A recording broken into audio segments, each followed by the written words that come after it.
Hey, good afternoon, guys. This is Al from Club Dora Outdoors in Firewood.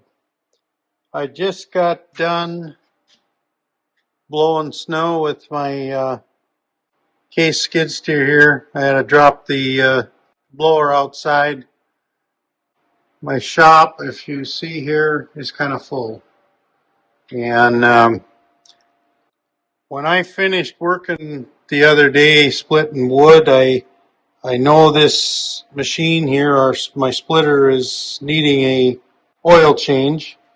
I looked at it, it's got like 20, I think it was 21 and a half hours. They recommend at 20, but I was trying to finish up the pile of wood I was splitting, and that worked out pretty well. So when I brought it in the other night, I pulled the key so that, well, I'm about the only one out here, but just in case you forget, I just wanted to point out Wolfe and Honda, they must have worked together at this.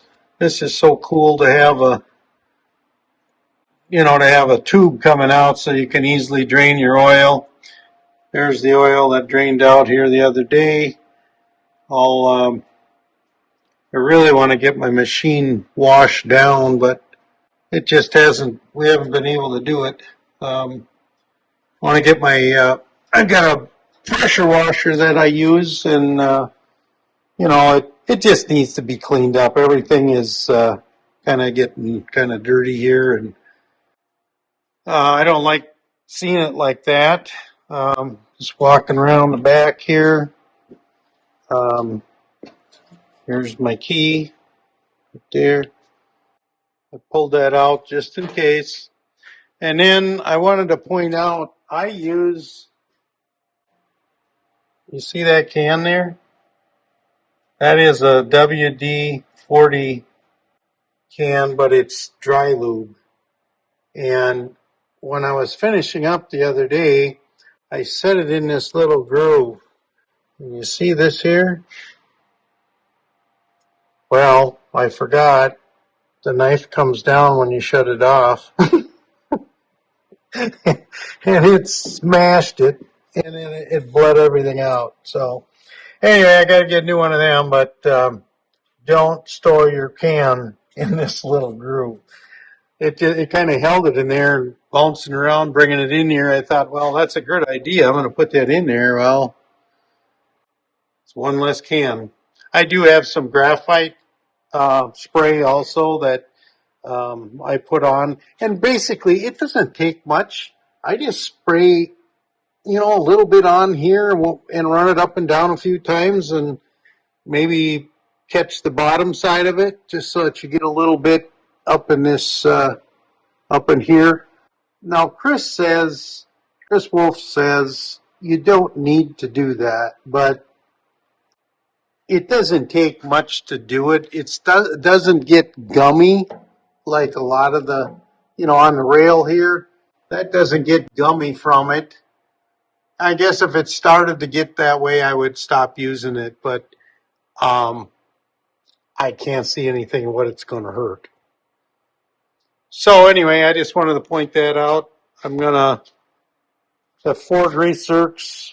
There's one on this side and one on that side. And then, actually, no, I'm wrong. It's got one on this side too. So we had two right up here in the front and 2 in the back, and that's pretty much all it is. Got to check the air filter. I did look at it the other day. Oh yeah, I wanted to show you this too. This is my fault. You see that little bend on the end of this rod? Well, I can tell you how this happens. So if you own one of these machines, it won't happen to you. Well, anyway, to bring this into my shop, my doors, it's a 12-foot sidewall, but we only have 10-foot doors on here. And when I got to bring it in here, I've got to drop the elevator, and then it's a 16-foot door, so it's not hard to do it. but you kind of got to bring it in at an angle and then swing it over this way. And this will drop where it's at. It wasn't going to hurt nothing. It does have a leg that you can drop down so that it's not going to drop all the way to the ground. But anyway, how this happened, the elevator was hanging out to the side, okay? And to make it easier for me to unhook, I took that block and I set it underneath this jack.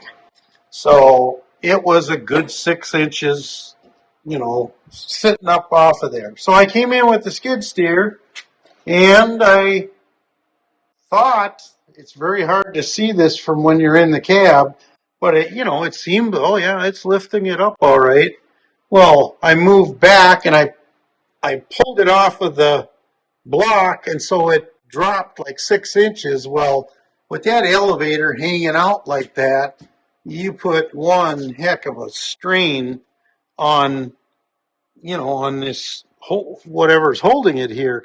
And when it dropped, it went forward.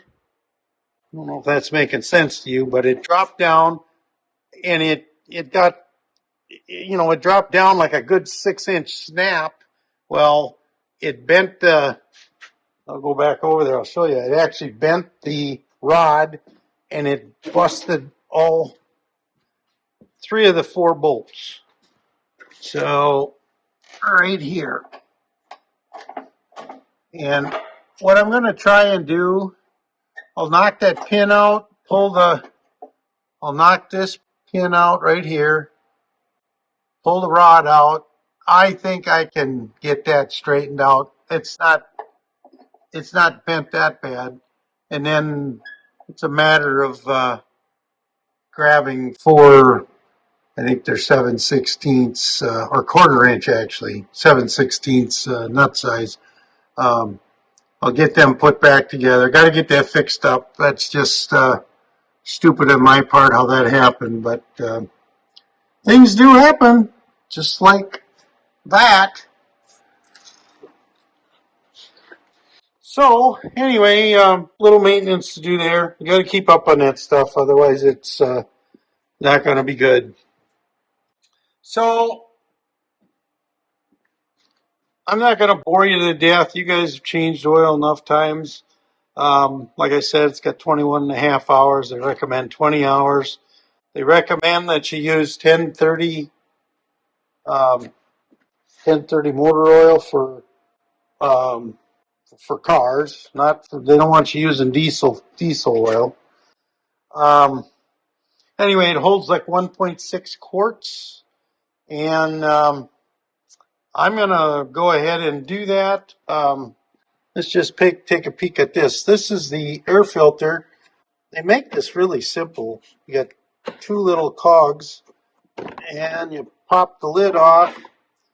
And one thing I have noticed, when you're splitting wood, this dirt seems to come through here, as you can see down there. I got a lot of it in here, and I want to get that cleaned out. Either a vacuum or air hose outside would be the best. But when that comes through here, I'm looking here. Wherever the air take is, but you can see. Look at the dirt. Look at the dirt in here. That thing actually came loose. Look at that. Anyway, actually, when you look at the side of that filter for 20 hours, that's pretty dirty. So anyway, I'll get that cleaned up. Right there's the fuel filter. They recommend once you get them going, I think they said 300 hours or probably once a year. I don't know what's easier to remember. I have to write things down. I just don't remember crap anymore. So anyway, I'm going to go ahead and do this. I just thought I'd give you a little run through. I really like this splitter as I've gotten used to it. All I can say is whoever operates this,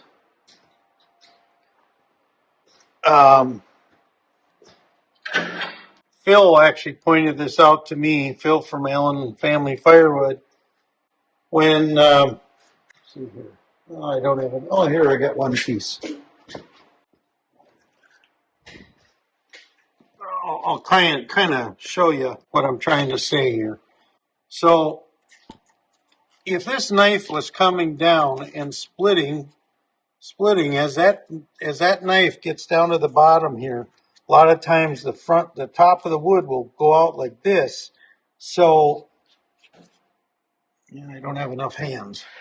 So anyway, you can see at that angle, when the knife comes down, it actually cuts into here.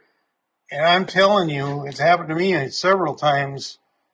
It'll catch this wood and just slam that son of a buck down to the bottom. And I tell you, if your fingers are in there, it's not a good spot. So I kind of watch very carefully. If I'm hanging onto the top, I try to make sure I don't run that knife all the way to the base, because otherwise that will happen, and I've seen it happen a lot of times.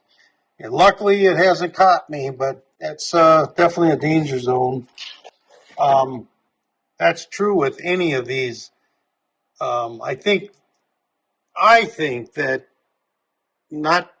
I mean, I like this splitter, but I do think these are way more dangerous to get hurt on than like a regular vertical splitter. Even if you're going through.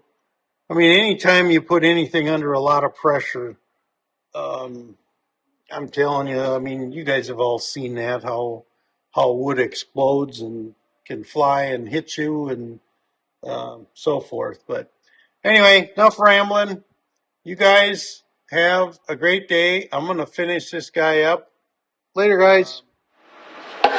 Anyway, guys, I worked on this a little bit.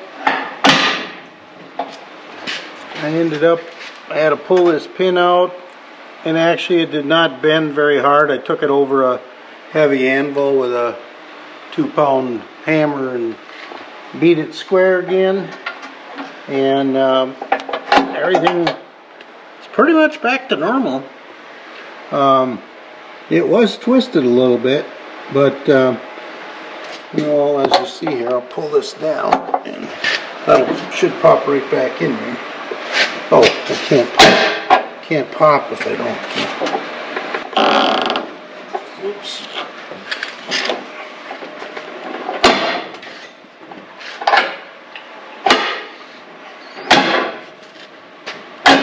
Ouch. Well, you get the main idea. I can go one more, but then the skid steer's in the way. But they're all matched up, so we're back in business.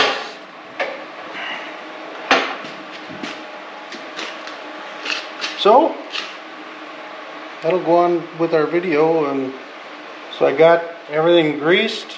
I got the oil changed.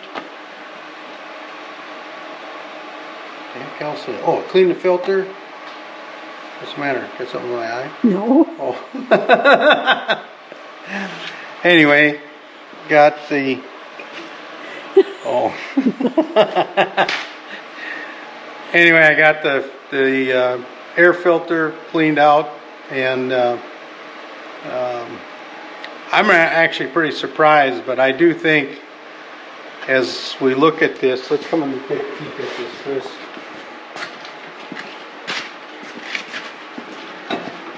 I gotta get my vacuum in here, clean it out, but the intake for the air comes in right back in here. Here's one, and I think there's another one right here. And with all that stuff coming through, like this here, dropping through, it's picking up some of that. But you just got to keep an eye on it. I don't think it's nothing to worry about. But Just wanted to point that out. I'm sure other guys that have the same machine will see the same thing I'm seeing. You know, if you're doing greener wood, you probably won't see it. This stuff was, you know, probably dead a year, and it's got a lot. It seems like it's got a lot of this stuff, but I don't know. Everybody gets tons of debris. Ain't nothing you can change that with. But anyway, something to keep an eye on. So we got everything up to par. Oil's been checked. So anyway, it's ready to go. But we now have, well, we probably got right around 20 inches of snow. And I'm not anxious to dig around in my big pile of tamarack. I think I'm just going to wait and